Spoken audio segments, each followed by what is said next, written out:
अध्याय 2। ब्रह्मा जी ने कहा, हे नारद, सबसे पहले तुम अतल लोक के बारे में सुनो। वहां पुण्य करने वाला ही मनुष्य पहुंच पाता है। इस लोक का राजा मय दानव का पुत्र है। उसने 96 मायाओं का निर्माण किया है। भगवान सदाशिव की सेवा किए बिना अतल लोक किसी को नहीं मिलता। अतल लोक का विस्तार 10,000 योजन है। मय दानव का पुत्र भगवान सदाशिव के ध्यान में हर समय मग्न रहता है और बिना परिश्रम किए लोकों में भ्रमण करता है। अतल लोक में स्वर्ण के रस को पीकर सभी मनुष्य अत्यंत प्रसन्न रहते हैं। इसे हाटक रस भी कहा जाता है। इस हाटक रस को प्राप्त करने के लिए मय दानव के पुत्र ने हाटकेश शिव जी का बहुत बड़ा पूजन किया था। मय दानव हाटकेश शिव जी की इस तरह से प्रार्थना करता है, हे भगवान सदाशिव, आप अनाथों के नाथ, तीनों लोगों का दुख दूर करने वाले और सबको आनंद देने वाले हैं। आपकी सेवा द्वारा असंख्य लोगों ने मुक्ति पाई है। आप सबका मनोरथ पूरा करते हैं, इसलिए मेरे ऊपर भी निरंतर अपनी कृपा बनाए रखें। इस तरह प्रार्थना करके मय दानव का पुत्र शिव जी की कृपा से उस अतल लोक पर राज्य करता है। हे नारद, अब तुम वितल लोक के बारे में सुनो। यह लोक अतल लोक से नीचे होता है, ऊंचाई में 10,000 योजन का और अंडे के समान गोल है। यह लोक तालाबों, नदियों और नहरों से सुशोभित है, जिनमें कमल के फूल खिलते हैं। इस लोक का राजा बलि है। वह सब तरह से भगवान सदाशिव का पूजन करता है। इस लोक में शिव जी हाटकेश लिंग रूप से अपने गढ़ों समेत विराजमान रहते हैं और तीनों लोकों का पालन करते हुए शिवरानी के साथ विराजमान हैं।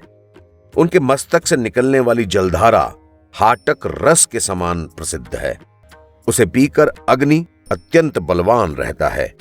वायु के संगम से उस अग्नि के मुख से जो कोई थूक बाहर निकलता है उसे हाटक यानी कि कंचन कहते हैं। उस हाटक के आभूषण बनाकर वहां के निवासी सभी दैत्य पहनते हैं। इस हाटक को ही सोना कहा जाता है। हे नारद, राजा बलि शिव जी की जिस तरह प्रार्थना करता है वो सुनो। हे देवताओं के स्वामी, आप शरणागतों का पालन करने वाले, सारे संसार के दुखों को नष्ट करने वाले हैं। ब्रह्मा, विष्णु और रुद्र आपके ही रूप हैं।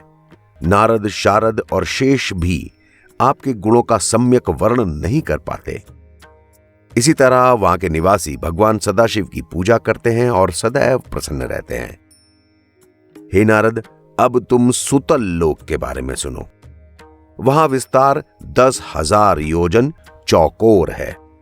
वहां राजा विरोचन का पुत्र बलि राज्य करता है। उसने विष्णु जी को दान देकर अत्यंत प्रसन्न किया। उसके हृदय में भगवान सदाशिव का प्रेम हमेशा विद्यमान रहता है। शिव भक्त होने के कारण उसे विष्णु जी भी मार नहीं सके। उसने विष्णु जी को ब्राह्मण रूप में देखकर सब तरह का विरोध भुला दिया और अपना अनिष्ट देखते हुए भी धर्म का साथ नहीं छोड़ा। उस राजा बलि द्वारा बाणासुर का जन्म हुआ था। बाणासुर ने एक पर्वत को अपने बल द्वारा मसलकर मिट्टी कर दिया था। बलि के नगर की रक्षा विष्णु जी स्वयं करते हैं। इतनी कथा सुनकर नारद जी ने कहा, हे पिता, राजा बलि ने किस पुण्य के प्रभाव से ऐसा उच्च पद और श्रेष्ठ पुत्र प्राप्त किया? ब्रह्मा जी ने कहा, हे नारद, शिव भक्त होने के कारण ही विष्णु जी उसे पराजित न कर पाए थे। मैं तुम्हें उसके पहले जन्म का और दूसरे जन्म का वृतांत बताता हूं।